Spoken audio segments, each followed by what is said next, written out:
processus pour atteindre l'absolu, Brahman, ne périt-elle pas, privée de refuge, tout comme un nuage qui se dissipe? Commentaire. Arjuna, dans ce verset, pose une question à Krishna afin d'éclaircir quelques doutes. Qu'arrive-t-il à une personne qui a dévié ou qui a abandonné la voie de l'action, karma, et qui n'a pas non plus atteint la perfection du yoga? Est-ce que ce yogi ne doit pas faire face au même destin qu'un nuage isolé qui s'est séparé d'une grosse masse nuageuse et qui se dissout dans l'air parce qu'il ne peut pas rejoindre d'autres nuages? Un yogi a généralement la compréhension que la voie du karma, décrite dans les Védas, qui permet d'atteindre par ses rites dans la prochaine existence les planètes du paradis, donne des fruits temporaires. Aussi l'abandonne-t-il afin d'emprunter la voie de la connaissance, Gyan, pour atteindre, par la pratique du yoga, la libération du monde matériel. Or, s'il n'atteint pas la perfection dans le yoga, ceci veut-il dire qu'il a perdu l'opportunité d'atteindre les planètes du paradis et celle de se libérer du monde matériel? De cela, il semble avoir tout perdu. Est-il devenu sans refuge? Quel est son avenir? Donc c'est intéressant parce que c'est dans ce verset de la Srimad Bhagavad Gita, il est question d'un point que Gurudev, Bhakti-Chandana Maharaj, il explique souvent. Il dit qu'en fait, toutes les voies, elles mènent au Seigneur suprême. Il dit qu'il ne faut pas discréditer d'autres personnes, il ne faut pas discréditer d'autres voies spirituelles, parce que toutes elles mènent au Seigneur suprême. Il y a donc dans la Srimad Bhagavad Gita, il y a trois aspects, trois voies qui sont décrites: la voie du karma, la voie du gyan et la voie de la bhakti, de la pure dévotion. Et c'est expliqué que c'est comme trois marches d'un même escalier qui mènent au final à la même chose. Déjà dans cette portion-là, donc on parle du karma, donc il s'est parlé des personnes qui ont dévié des voies du karma parce qu'elles ont compris que la voie du gyan était supérieure. Donc déjà, ça c'est un type de personne. Il y a trois types de personnes. Du coup, il y a celles qui font de ce qu'on appelle du karma kanda, celles qui pratiquent le gyan et celles qui pratiquent la dévotion. Donc là, il est question des personnes qui ont déjà compris que la voie du karma, donc accomplir les rites qui sont prescrits dans les Védas pour obtenir une bonne situation matérielle ou l'atteinte des planètes du paradis, qui sont encore dans le monde matériel, ils ont compris que c'était pas suffisant, que c'était temporaire, que c'était des fruits matériels, donc il allait avoir une fin. Parce que la définition de tout ce qui est matériel, c'est que ça a un début, un milieu et une fin. Donc il y a certaines personnes qui comprennent ça et donc qui se détournent de ça et qui cherchent du coup à se libérer de ce monde matériel. Ils cherchent d'atteindre ce qu'on appelle moksha, c'est la libération. Mais les Vaishnavas, ils nous expliquent que moksha aussi c'est un piège. C'est pas une finalité. Parce que par la voie du gyan, si on essaie de se libérer de ce monde matériel, on essaie de se couper de nos sens, on essaie de se couper de tous les stimulants extérieurs, de tout ce qui peut toucher notre mental, de tout ce qui peut toucher nos sens, et on essaie de se concentrer dans le soi. Donc c'est la réalisation de l'âme et c'est le Brahman impersonnel. Parce que il n'y a pas de question de Dieu. On cherche juste à se libérer de ce monde matériel, mais sans atteindre une destination particulière. On essaie juste de se couper de ce monde. Et donc les Védas ils expliquent que ces personnes-là, elles atteignent ce qu'on appelle le Brahman impersonnel. Donc les Vaishnavas ils expliquent que c'est l'effulgence, c'est la radiance du Seigneur suprême. Donc le Seigneur, il respecte le désir de ces personnes. Il ne se montre pas en tant que personne. Parce que c'est les gyanis, ils veulent juste se libérer de ce monde matériel. Donc le Seigneur, il leur donne un endroit particulier pour cela.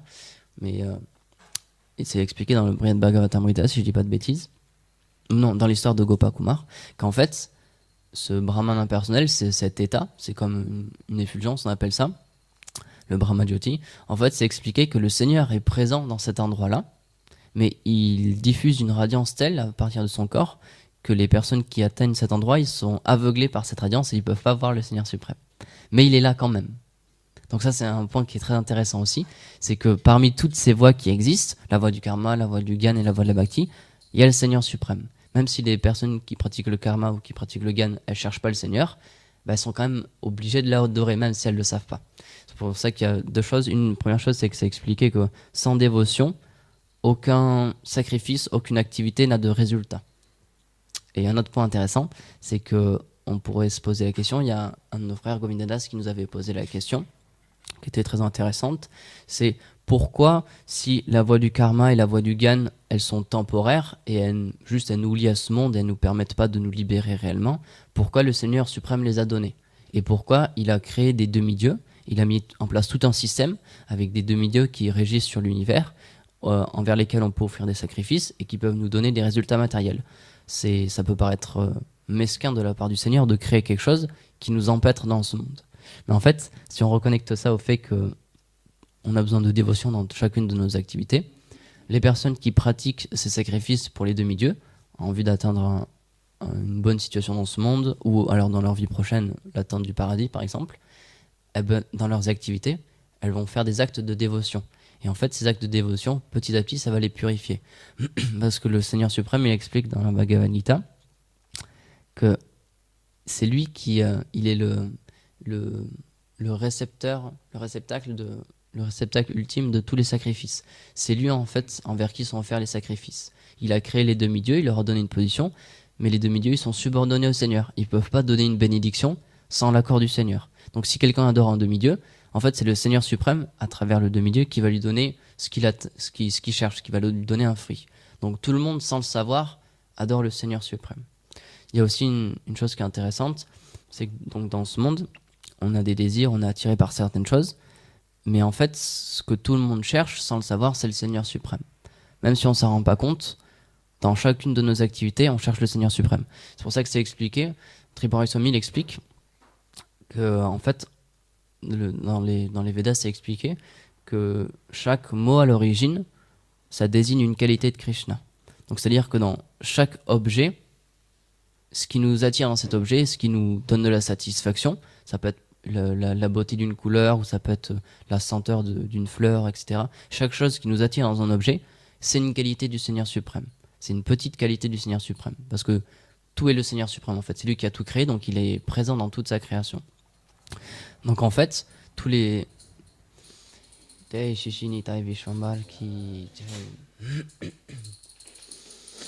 Jai Shishi Nanda Yashoda Gopal ki jai, Jai Shishi Radha Madan Mohanjo ki jai, Kirash Gordhan ki jai, Tulsi Mihari ki jai, ki jai.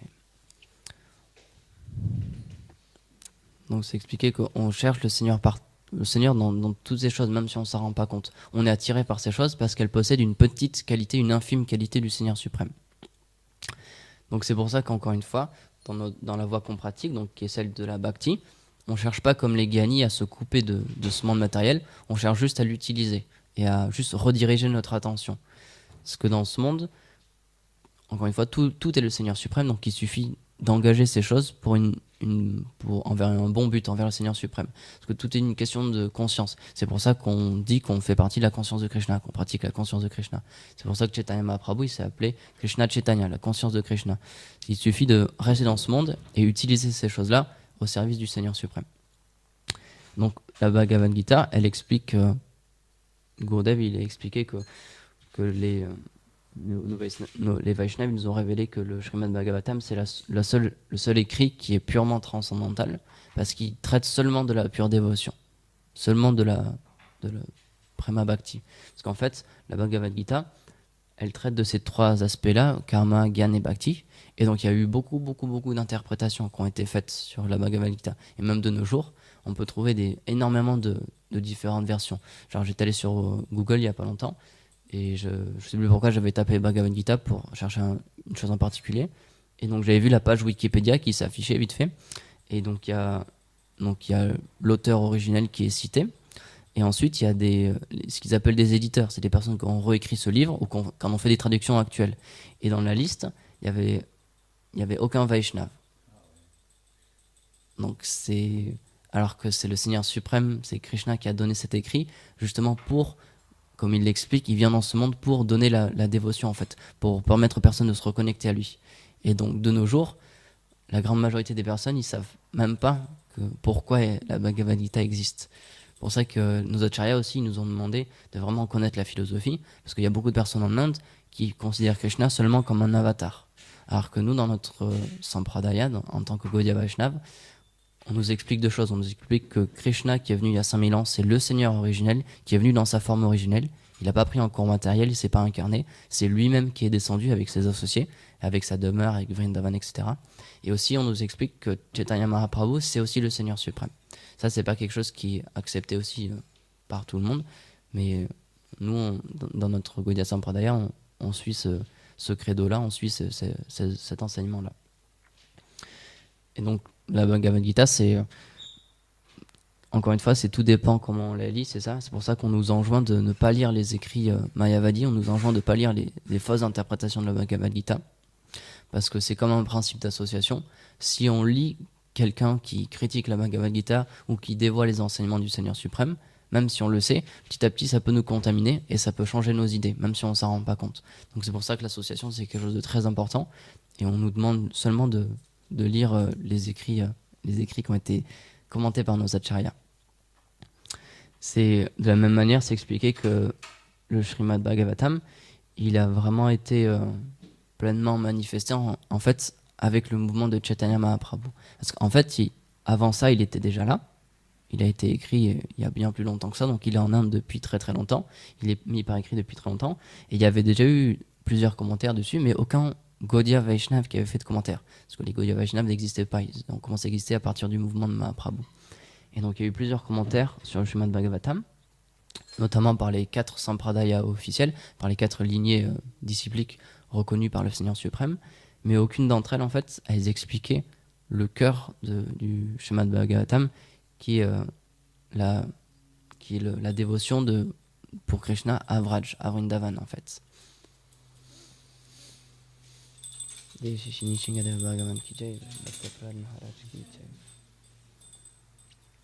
Parce que le but du Srimad Bhagavatam, c'est qu'on développe Vraj Bhakti, développer Ragatmika Bhakti, des sentiments d'amour pur pour le Seigneur suprême, sous sa forme de Krishna, de petit enfant à Vrindavan.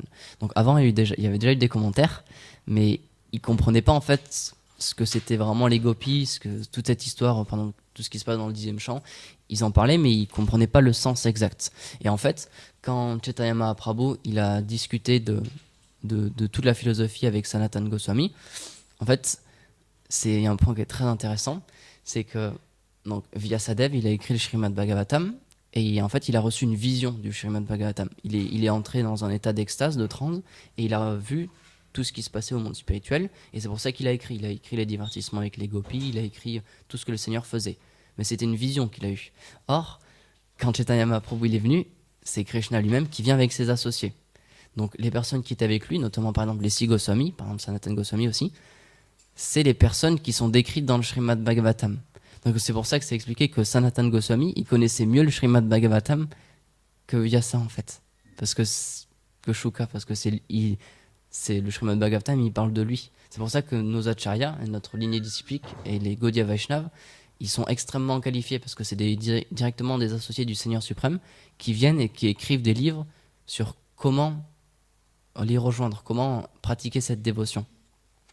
Donc c'est à partir du mouvement de Mahaprabhu que le Srimad Bhagavatam il a pris toute son ampleur, et c'est pour ça que notre version elle est commentée par des acharyas Gaudiya Vaishnav.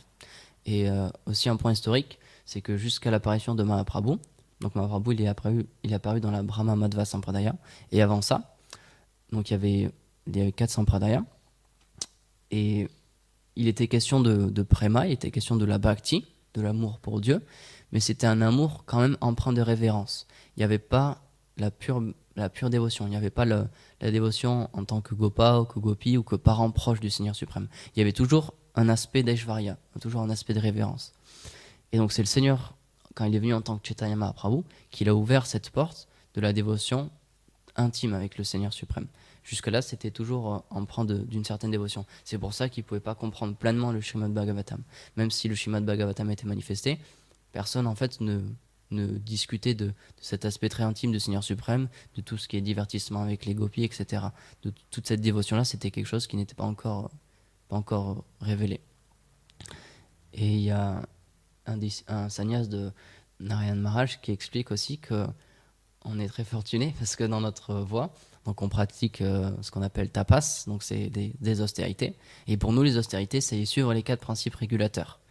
Donc c'est quelque chose de relativement assez simple. Mais dans d'autres sampradayas, je ne me rappelle plus laquelle exactement, pour les personnes qui veulent se faire initier, donc il faut suivre aussi les 4 principes régulateurs. Mais avant l'initiation, ces personnes elles doivent se faire marquer au fer rouge des 4 symboles du Seigneur Vishnu. Et si la première année où on obtient ces marques, on ne peut pas prendre l'initiation, la deuxième année, il faut se refaire marquer au fer rouge. Et même les femmes, elles doivent se faire marquer. Donc, pour nous, notre pratique, elle est tellement simple. Chaitanya Mahaprabhu, il a dit, il y a aussi une chose qui est intéressante, C'est que quand le premier Kali Yuga est arrivé, quand le premier âge de Kali Yuga est arrivé dans cet univers, c'est le fils ou le petit-fils de Brahma qui est allé le voir et qui lui a demandé comment faire, parce qu'il savait que le Kali Yuga, c'était un âge vraiment terrible, qui était vraiment très difficile à vivre, avec très peu de personnes pieuses et vraiment des activités abominables qui se passent tout autour du monde. On peut le voir de nos jours. Il suffit d'ouvrir un journal ou il suffit d'ouvrir la télé, on voit que les gens souffrent, on voit qu'il y a tellement de guerres, tellement de problèmes, tellement d'hypocrisie. Et donc, le, ce descendant de Brahma, il est venu le voir pour le questionner sur comment faire. Et donc, donc ce qu'il a expliqué, maintenant c'est écrit dans la Kali Shantara Upanishad, si je dis pas de bêtises, c'est l'Upanishad qui permet de se libérer de l'âge de Kali. Et donc Brahma, il a expliqué que la manière de se libérer de ce monde matériel, c'est de chanter les noms de Dieu. Et donc son descendant, il lui a demandé quelle est la règle, et Brahma, il a dit, la règle, c'est qu'il n'y a pas de règle en fait. Pour chanter le Saint-Nom du Seigneur suprême, il n'y a aucune règle. Parce que le Saint-Nom, il n'est pas différent du Seigneur, donc il est pur, il ne peut pas être souillé, il ne peut pas être touché par quoi que ce soit de matériel, puisqu'il est transcendantal. Et il y a une histoire qui est connectée à ça, c'est donc du temps de Chaitanya Mahaprabhu. Une fois, Chaitanya Mahaprabhu, il était, je crois qu'il était à Puri, si je dis pas de bêtises. Et il y avait un petit enfant qui était à côté de lui qui s'appelait Gopal, un enfant de 8 ans. Et Chaitanya Mahaprabhu, il chantait continuellement les saints noms du Seigneur. Et à un moment, il a voulu aller aux toilettes. Donc ce qu'il a fait, c'est qu'il a noué son cordon brahmanique autour de l'oreille et il a attrapé sa langue avec sa main pour s'arrêter de chanter. Et donc cet enfant, il a vu ça, il a demandé, mais pourquoi tu t'arrêtes de chanter les noms du Seigneur? Et donc il lui a expliqué, il a dit, je vais aller aux toilettes, donc c'est quelque chose qui est pas propre, donc j'ai pas envie de salir les saints noms en les mettant dans cette situation-là. Et donc cet enfant, il lui a demandé, mais du coup, si quand on va aux toilettes, on ne doit pas chanter les saints noms, j'ai entendu dire que des fois, quand on est très vieux et quand on va presque mourir, on contrôle plus. Des fois, on a envie d'aller aux toilettes et on se contrôle plus quand on est sur notre lit de mort. Alors, est-ce que ça veut dire qu'on doit arrêter de chanter les saints noms? Ça veut dire qu'on risque de pas se faire libérer parce qu'il faut chanter les saints noms quand on va mourir pour être libéré de ce monde. Et donc, Chaitanya Mahaprabhu, il a réfléchi. Et il a dit, ah oui, c'est vrai, en fait, t'as raison. Du coup, il a dit, maintenant, je vais arrêter de ne plus chanter les saints noms, je vais chanter continuellement et je vais t'appeler Gopal Guru maintenant. Même si c'est un très jeune enfant, il l'a considéré comme son gourou et c'est pour ça que c'est un de nos acharyas. Maintenant, il s'appelle Gopal Guru Goswami. Et Gopal Guru Goswami, il a aussi donné des magnifiques significations sur le saint nom. Donc, je vous enjoins à aller les chercher. Je les ai plus en tête, je suis vraiment désolé. Sur Internet, ça se trouve très, très facilement. Parce qu'il y a différents acharyas qui ont donné plusieurs explications sur ce que ça veut dire le saint nom. Parce qu'on nous a expliqué qu'il faut chanter les saints noms de Dieu, mais pas n'importe lesquels, il faut chanter les noms de Krishna. Donc ce qu'on chante en tant que Gaudiya Vaishnava, principalement, c'est Hare Krishna, Krishna Krishna, Hare Hare, Hare Rama, Rama Rama, Hare Hare. Et donc c'est expliqué que petit à petit, plus notre pratique elle va progresser, plus on va développer une relation personnelle avec le Saint-Nom, et une relation unique en fait. Donc le Saint-Nom, il aura une signification particulière pour nous. Il voudra dire une prière particulière. Donc il y a différents acharyas, même Bhaktivinoda Thakur par exemple aussi, qui ont donné leur explication du Saint-Nom. Donc si ça vous intéresse, moi je trouve ça vraiment, vraiment intéressant à regarder pour avoir différentes idées de comment ils ont approché le Saint-Nom et de quelle façon ils méditaient. Parce que si tous les jours pendant 1 heure, 1h30, 2 heures, 2h30, 3 heures, 4 heures ou même plus, on chante les Saint-Noms, on chante continuellement la même chose, c'est quand même intéressant, moi je trouve, de comprendre quelles phrases on dit en fait à répétition. C'est comme Vishnu Jan Swami, il explique par exemple pourquoi nous on chante le nom du Seigneur suprême. Il dit, prenez un exemple, si vous chantez Coca-Cola, chantez pendant 1h30 Coca-Cola, Coca-Cola, Coca-Cola, Coca-Cola. La seule chose dont vous aurez envie, c'est de boire un Coca-Cola. Donc nous on chante le Saint-Nom du Seigneur suprême pour justement nous imprégner de cette énergie-là et pour développer notre relation personnelle avec lui. Donc les acharyas nous ont demandé d'être attentifs pendant notre chant, et de développer une relation personnelle et de développer une prière envers le Saint-Nom. Donc, Swami Bhaktivedanta Prabhupada, il a donné une définition très simple quand il est venu en Occident.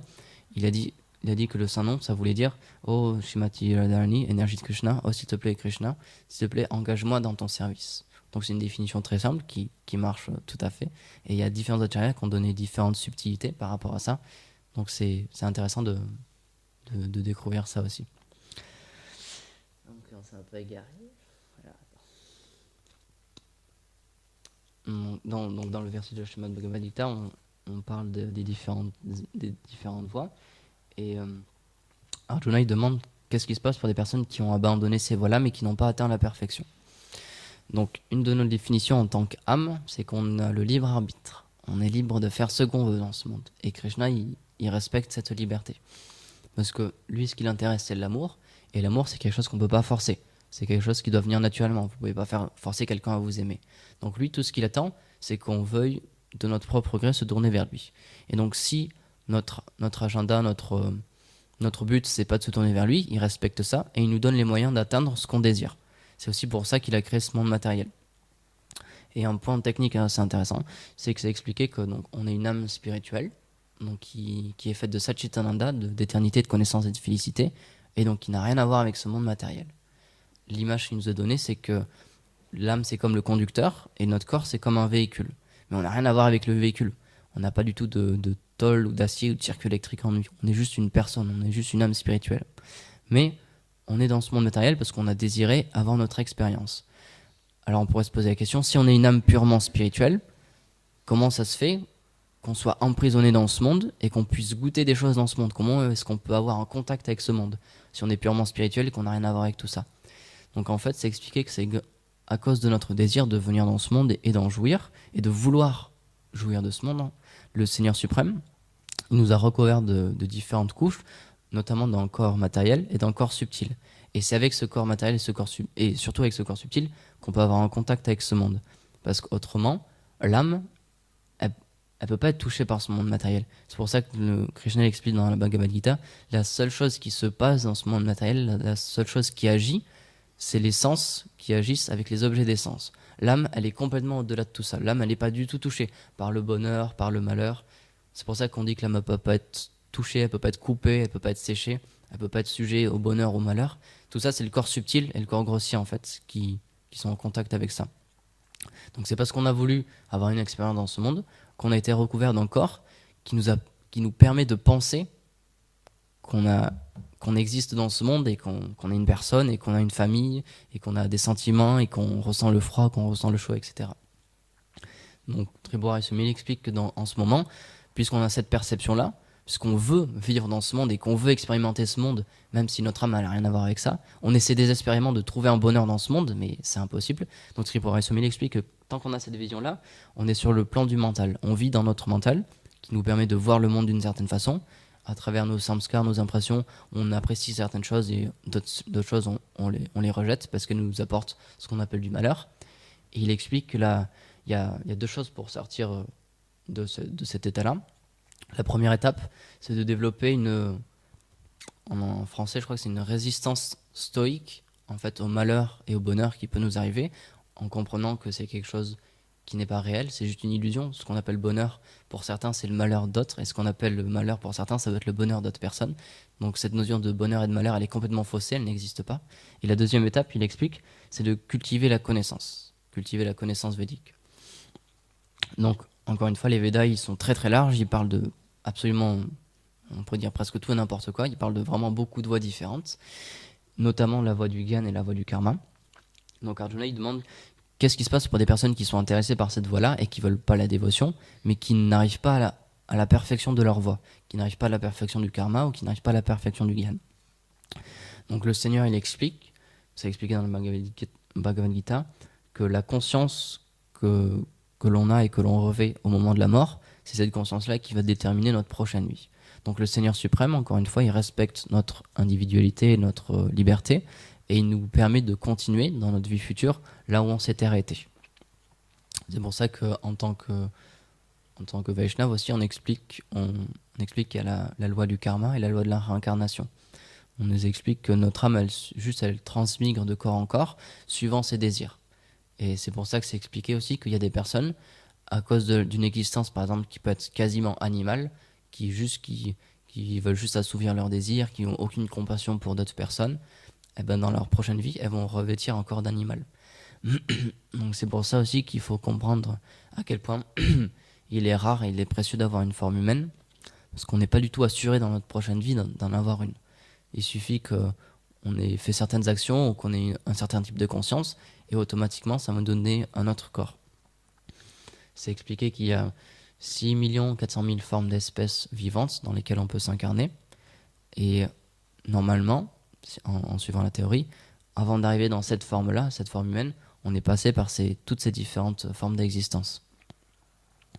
Donc c'est vraiment quelque chose d'extrêmement rare et qu'il faut garder en tête cette idée que c'est pas donné à tout le monde. On peut voir, même quand on sort, il y a tellement de différentes entités vivantes, même il y a des moustiques, il y a des araignées, etc. Et toutes ces personnes-là, c'est des âmes aussi. C'est juste que nous, on a un corps différent. Mais elles ont la même qualité que nous, ce sont des âmes aussi. C'est pour ça que les Vaishnavas, ils expliquent qu'il faut respecter tout le monde, peu importe le corps dans lequel ces âmes elles sont, il faut respecter tout le monde. C'est pour ça que c'est ça le vrai principe d'Ahimsa en fait, de la non-violence. La réelle non-violence, c'est pas seulement d'être non-violent envers les êtres humains ou juste notre famille ou juste nos amis, c'est envers toutes les entités vivantes. Et donc ces principes-là, ils sont quand même un tout petit peu présents dans la voie du karma et dans la voie du gyan, mais c'est encore sous une forme intéressée. C'est parce que les personnes qui pratiquent le karma ou le gyan, c'est qu'elles veulent acquérir une meilleure situation dans ce monde. Et il y a une chose pratique très simple qui est expliquée, c'est que tant qu'on ne se connecte pas avec la bhakti, avec la pure dévotion, qui est d'offrir toutes nos actions et d'offrir tous nos sentiments pour le Seigneur suprême, si on ne fait pas ça, toutes nos actions, tout le reste de nos actions, elles vont être intéressées et elles vont être pour nous. Et c'est une raison pour laquelle dans ce monde, il est impossible que la paix existe. Il est impossible qu'un monde parfait existe sur cette terre. Parce que toutes les personnes, si elles ne sont pas des dévots et qu'elles n'essaient pas de se reconnecter à leur réalité en tant qu'âme et à leur service de dévotion vers le Seigneur, toutes leurs actions, même si c'est avec une bonne volonté, ça va être pour leur satisfaction. Comme on peut voir qu'il y a beaucoup de personnes qui font des activités humanitaires, qui partent à l'étranger ou alors qui dédient leur vie pour des causes humanitaires. C'est une très bonne chose, mais c'est encore quelque chose de matériel. Et c'est encore parce qu'elles en retirent de la satisfaction. Si elles en tiraient aucune satisfaction, elles ne feraient pas ce métier. Donc il y a encore une petite graine, il y a encore une toute petite part de satisfaction pour soi. C'est pour ça que dans ce monde, c'est impossible qu'il y ait une paix parfaite, parce que tout le monde cherche son propre bonheur à travers ses actions. Donc ça peut être à travers des actions violentes. Il y a des personnes qui se sentent heureuses quand elles font du mal aux autres. Donc là, on peut voir de nos yeux que c'est une mauvaise chose, on s'en rend compte. Mais il y a quelque chose de plus subtil, c'est qu'il y a des personnes, même à travers ce qui peut paraître des actions humanitaires, elles cherchent encore leur propre bonheur à elles. Donc c'est pas purement désintéressé. Donc c'est ça qui empêche une paix parfaite d'exister dans ce monde. Mais c'est pour ça que nos acharyas nous a expliqué que la seule activité humanitaire complète et parfaite, c'est de parler des gloires de Krishna.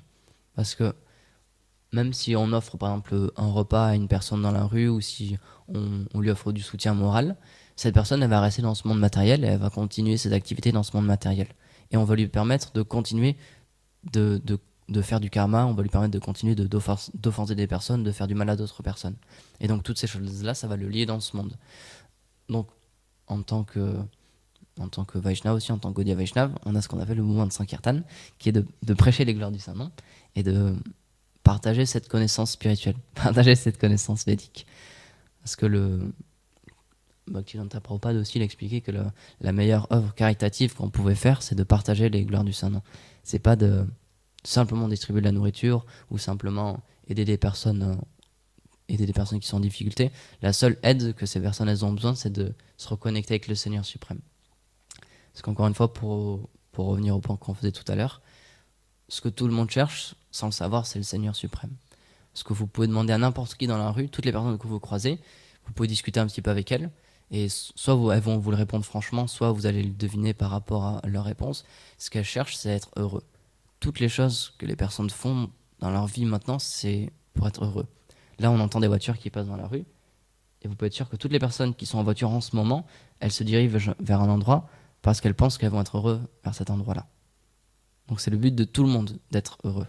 Mais c'est expliqué dans ce monde matériel, puisque si on cherche du bonheur avec la matière, donc quelque chose qui a un début, un milieu, une fin, notre bonheur, il aura un début, un milieu et une fin. Donc il ne pourra jamais nous satisfaire pleinement. Donc la seule manière d'être pleinement satisfait, c'est de se reconnecter avec ce qui existe déjà dans notre cœur, mais qui est juste recouvert en ce moment par un mental, un corps subtil et un corps grossier. C'est notre relation avec le Seigneur suprême. Et donc, pour finir dans ce Kali Yuga, dans cet âge de querelle, c'est ce que Chaitanya Mahaprabhu nous a donné. C'est un moyen très simple pour se reconnecter avec le Seigneur. C'est seulement de chanter les saints noms du Seigneur suprême. Et petit à petit, ça va nous purifier. Ça va purifier notre mental, ça va purifier notre conscience, ça va purifier nos désirs aussi. Même sans nous en rendre compte, petit à petit, nos désirs ils vont disparaître, ils vont être transformés. Et on va pouvoir développer notre réel désir, un pur désir, qui est déjà ici, mais qui est juste recouvert. C'est d'offrir des sentiments et d'offrir un service envers le Seigneur suprême. Voilà. Est-ce qu'il y a des questions? Ok. Harinam Sankirtan Ki Jai. God Premanandi Hari Bol.